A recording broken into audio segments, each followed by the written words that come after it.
There's a city in Russia with over 100,000 people living in it right now.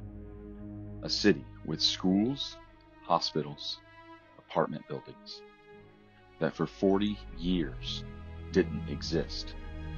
Not officially, not on any map, not in any phone book. If you mailed a letter there, it would vanish. If you tried to leave, you couldn't. And the reason it was hidden? It was building something that could end the world. The year is 1945. World War II just ended, and the United States dropped 2 atomic bombs on Japan.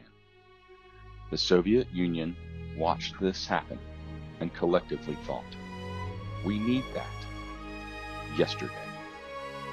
Stalin launched a nuclear weapons program with an urgency that bordered on madness. He needed uranium. He needed scientists. And he needed a place to put them.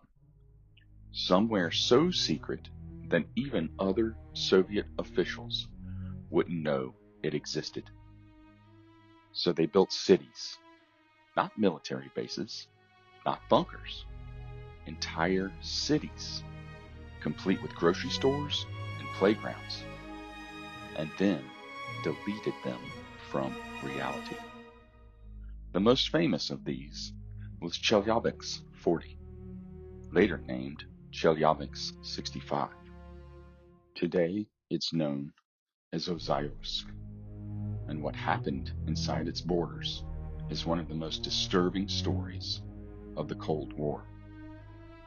Ozyorsk sits in the Ural Mountains, surrounded by lakes and forests that look almost peaceful. In 1948, the Soviet Union's first nuclear reactor went online there, a plutonium production reactor called Anushka. Its sole purpose was to produce material for atomic bombs. The scientists and workers who lived there were chosen. They didn't volunteer. One day, you were an engineer in Moscow. The next day, you were on a train heading somewhere you'd never heard of. When you arrived, you were told 3 things. Your work is classified, your city doesn't exist, and you will not leave until we say so. But here's the strange part. Life inside was good, suspiciously good. While the rest of the Soviet Union dealt with food shortages and cramped housing, Ozyorsk had imported foods, spacious apartments, and well-funded schools. It was a golden cage. The Soviet government understood something about human nature. People will keep secrets if you make the secret comfortable enough. For years, everything ran smoothly. The bombs got built, the war escalated, and nobody outside knew Ozyorsk was there. Then came September 29th, 1957.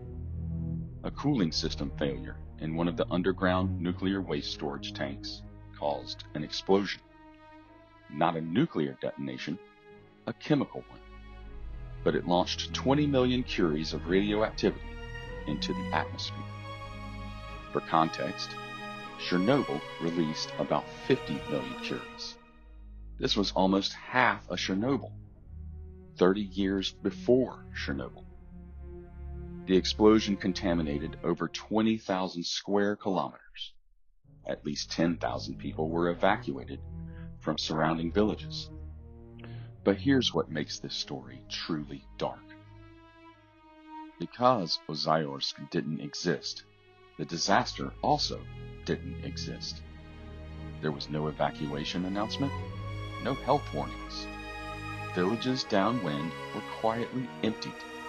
Their residents told they were being, quote, relocated for agricultural purposes. The Soviet government buried it completely. Western intelligence agencies picked up traces of radiation, but couldn't confirm what happened. A Soviet scientist named Zoris Medvedev wrote about it in 1976 after defecting to the UK, and even Western scientists didn't believe him. They thought it was too big to have been hidden. It wasn't until 1989, 32 years later, that the Soviet government acknowledged the disaster happened at all. But here's what most people don't know. Ozyorsk is still a closed city. Today, right now, you cannot visit without government permission. The lakes surrounding it are still contaminated. Lake Karachay, where they dumped nuclear waste for decades, was once called the most polluted spot on Earth. Standing on its shore for 1 hour in the 1990s would give you a lethal dose of radiation. And the people who live there? Many are descendants of the original workers. They've built an identity around their secrecy. There are residents who are proud that their city was hidden. They see it as proof they were important enough to erase. Ozyorsk forces us to confront an uncomfortable question. How many things are happening right now that we simply don't know about? Not because we're not looking, but because someone decided we shouldn't see them. The Cold War created dozens of these closed cities.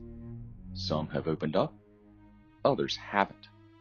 And the ones that haven't, well, we wouldn't know about them, would we? If you found this fascinating, hit subscribe, because next week we're covering another erased piece of history that'll make you question everything you thought you knew.